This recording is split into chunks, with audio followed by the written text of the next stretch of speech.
my question to you is this. Where do you come up with two messiahs? Because the rabbis often attack Christians saying, where do you come up with two comings of Messiah? Now I'm going to flip it on you. Number one, Zechariah 12:10. Do you find the word Messiah there? No, you don't find the word Messiah in Zechariah chapter 12, verse 10. Okay, but we admit your rabbis like Rashi interprets it about Messiah, right?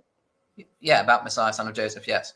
So now you acknowledge that there are passages where there is no reference to the son of David or the king or even the term Messiah, which is rarely used for the king, rarely. But that doesn't mean it's not messianic, right? Yes, absolutely. I totally agree with that. So I want the Christians to hear when a rabbi tells you this passage is not about Messiah because it doesn't mention Messiah, now you can flip it on them. So thank you for being honest. That's number one. I would like to just say one thing, interjecting, that there is a difference between a verse that is explicitly talking about the Messiah and a verse that is not explicitly talking about it. And I think that may be the misunderstanding, where some people will talk as if it's only the ones where it's exclusive to Messiah, son of David, that are relevant. But of course, those that are inclusive of the Messiah, son of David, but which are not explicitly talking about it and are not exclusively talking about him, may in fact also be relevant. The problem is, this begs the question because you have to already assume whether a text is explicitly messianic or not. For example, Zechariah 12, right here, the one who's pierced, we're not told is Messiah. True. You have to read that into it. And number one, now I want you to do me a favor because you read the Hebrew. You see the Hebrew on the text? Yes. Can you read it slowly for us? Slowly? Sure. V'shofachti al beis David, and I will pour out upon the house of David, v'al yoshev Yerushalayim, and on the inhabitants of Jerusalem, ruach chen, a spirit of grace, v'sachanunim, and supplications, v'hibitu elai, and they shall look to me, eis asher dokoru, because of those who have been thrust through. You translated plural. It's not plural. They shall look to me. Eis asher dokoru. Right? That they have pierced. They have pierced. They have pierced. But you translated those who've been slain as if the pierced are plural. It's not plural, it's singular. They shall look to me. So it's interesting you say that. Because the word ace there is no plural form of the word ace. There is no plural form. As in it doesn't exist. Brother, you're killing me again, brother. Okay, no, it's true. It's true. You can look it up. There is no plural form of that right here. Take it easy. Right, of the object marker. Brother, there is no, the object, that's all. The object marker, I know what well, you pronounce it ace anyway. Okay. Yeah. Right. Oh, et on the thing there. Yeah, I know. Okay. This is singling out the object of the piercing. Yes. Who is the one pierced? Whom they pierced. Who is the one pierced?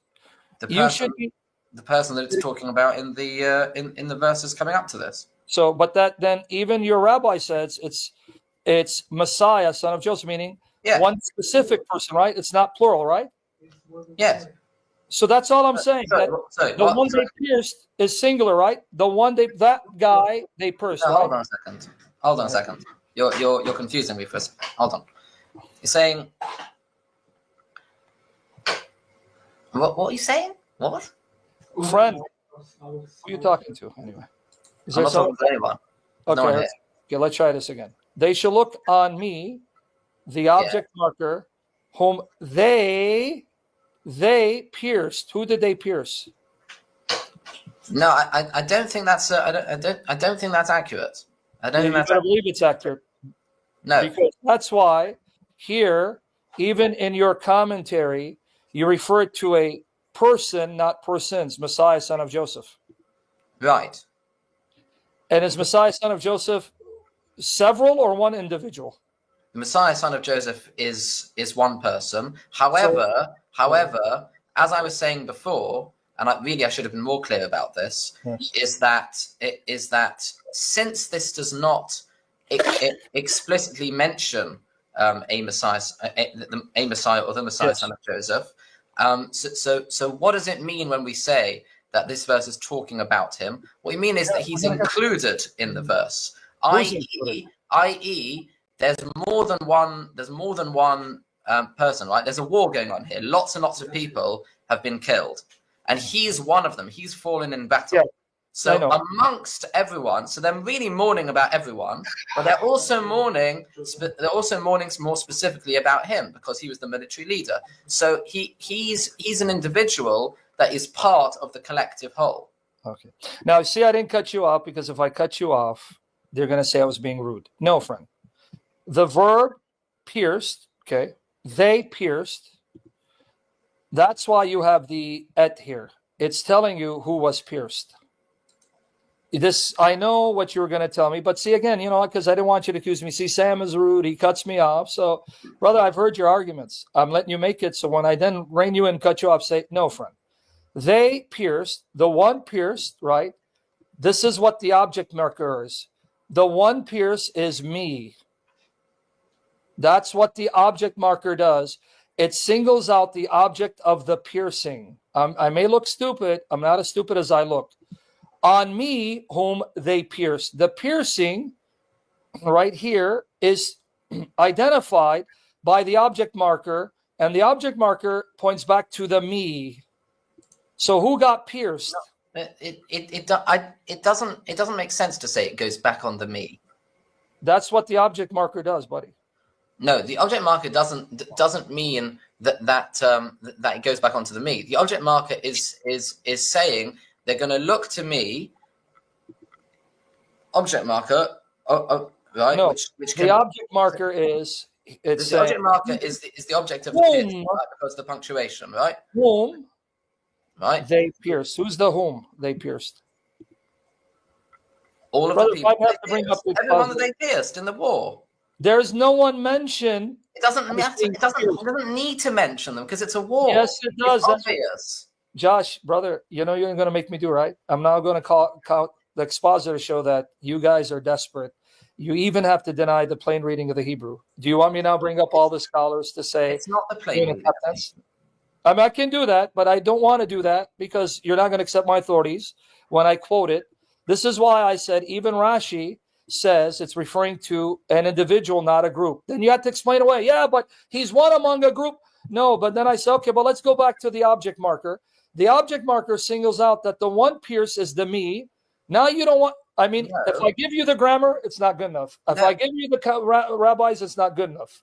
So if I give you expositors, it's not good because you've made up your mind. That's okay. No, the object marker is not. The object marker is not saying that the one that they're looking to is the one that they've been pierced. That's not what the object marker does. In this context, it does. Yes, you're wrong. Here, I'm going to show it to you. See, this is why you're going to force me to waste 2 hours, and then after 2 hours, you're going to say, "Okay, you're right." So that's what you did last time. Okay, hold on. No, not true. Okay. See, this is why I was trying to avoid having to go the long route, but it lets me do it because it seems like we're going to do what we did last time. All right. Anyway, here we go. Let me zoom out. All right. Let me zoom in. All right. Let's go here.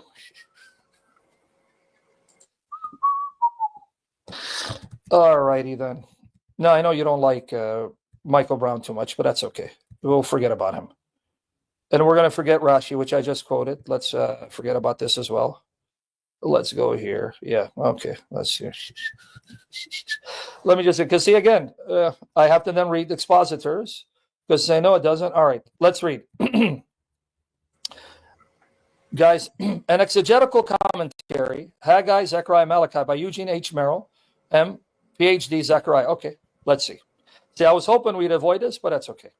In this disputed section, the majority of the Hebrew manuscripts read, now forgive me for butchering the Hebrew. I don't speak English well. Wahibtu ilay et asher dakaru.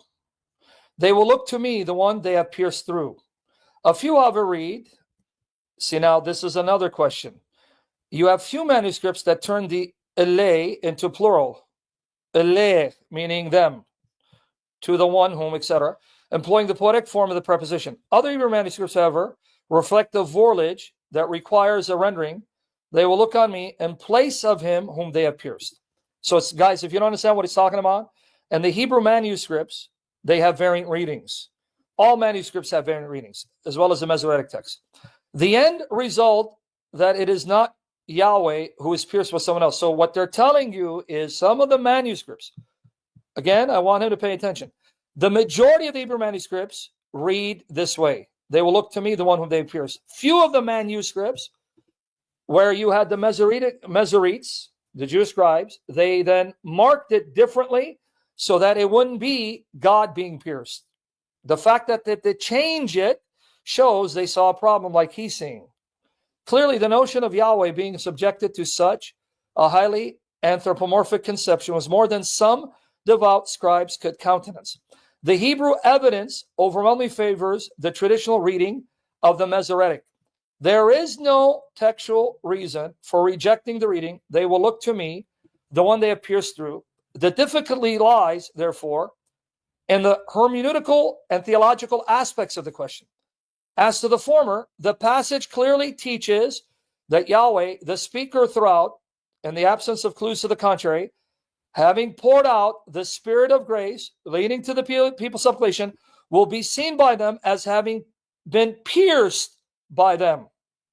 They pierced Yahweh. That's the clear meaning of the Hebrew and the object marker. But even this scholar is not good enough. Okay, this will cause the people to break out and lament for him, the one over whom they will grieve as they would over the death of a firstborn son. It is immediately apparent that the shift in pronoun from they will look to me to they will lament for him is at the crux of the matter. Him, and it goes on and even shows you it's singular, but it's okay. If Yahweh has been pierced through, who is the him who's being lamented? Or to put it another way, why should the lament not be for Yahweh, the one who has been pierced through? It is questions like these, of course, that gave rise to the textual options adduced above. And I'm going to explain what he means, Josh, in a minute. The most satisfying resolution, it seems, is to admit of a change in pronoun as a grammatical stylistic feature with a change of subject. Now, what that means for you guys is that God will often speak of himself in the first person and in third person. Me and him. Come up to Yahweh. Come up to me.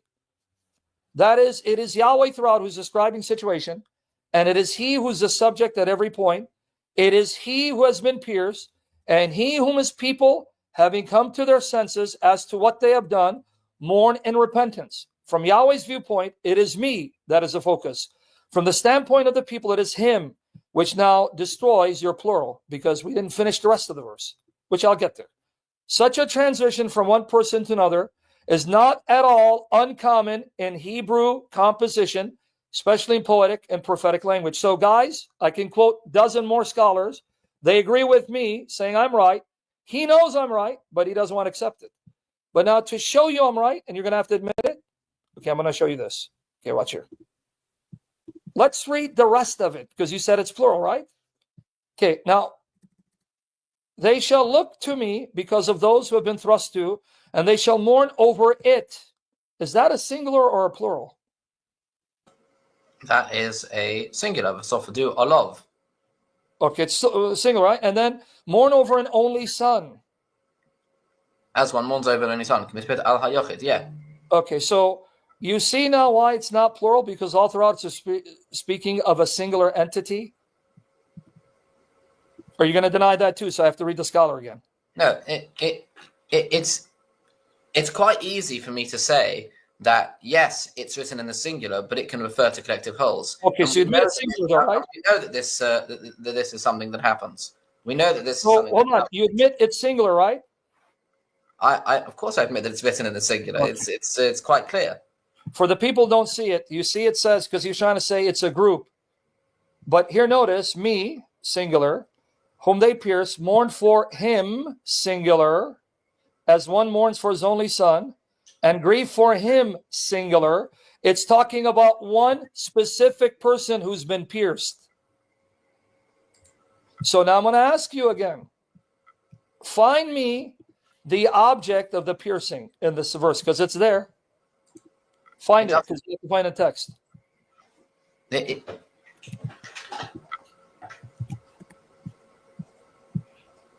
Find it for me. Here, let me enlarge it for you. It's there, buddy. See, this is why. See, now, guys, why am I letting him talk? Because if I cut him off, see, we don't like to talk to Sammy. The reason why I cut people off, because they go on tangents. I don't like to go on tangents. I like to get to the point. So now I can bring back the Hebrew for you here, because I gave it to them who can't read Hebrew.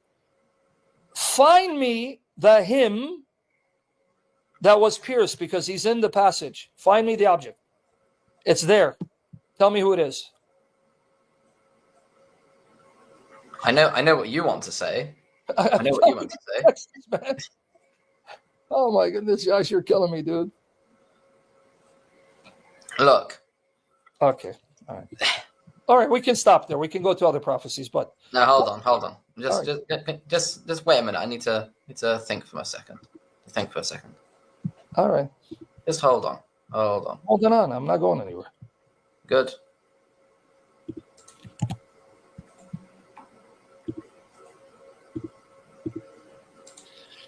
All right. Think. All right. As you're reading the Hebrew, I'm going to show them the English transliteration, because unlike some of you guys, we have to base on, because we suck. Anyway, so here it is for the rest of you guys. Here, I gave you the link there. And I'll pour out the house of David, okay, on me. He said it's singular, so we don't need to argue that. But who's the me? Whom they pierce. Yes, they'll mourn for him, singular, not them. Him, singular, right? As one mourns for an only son, Yachid, and grieve for him, singular. So there's only one who's being pierced here. One. But that means whoever that one is, you're going to find him in the passage. That's what the et is for. It's the object marker telling you who got pierced. He knows it. He knows I'm telling the truth. But he understands the problem. He understands the problem. He knows it. Hold on. Okay, I'm holding on. Still thinking. All right. But now, what's ironic? Notice what Chabad did, guys. Notice the Hebrew is clear. He admitted. Look at Chabad. Watch. This is this is why you got to learn these arguments, because the rabbis say, "You Christians, you mistranslate the Hebrew Bible."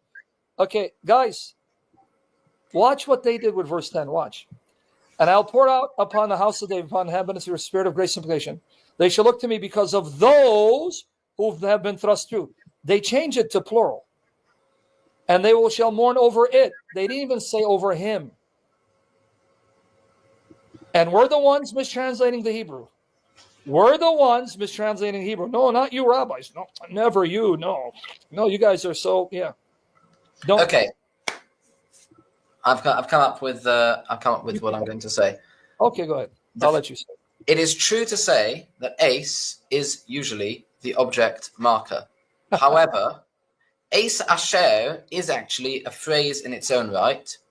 And if we go to other places, such as 1 Samuel chapter 30, verse 23, then we can see that even Christian translations do not translate the phrase ace asher as they have done so here, in which ace is translated very literally as an object marker, and asher is then whom or that.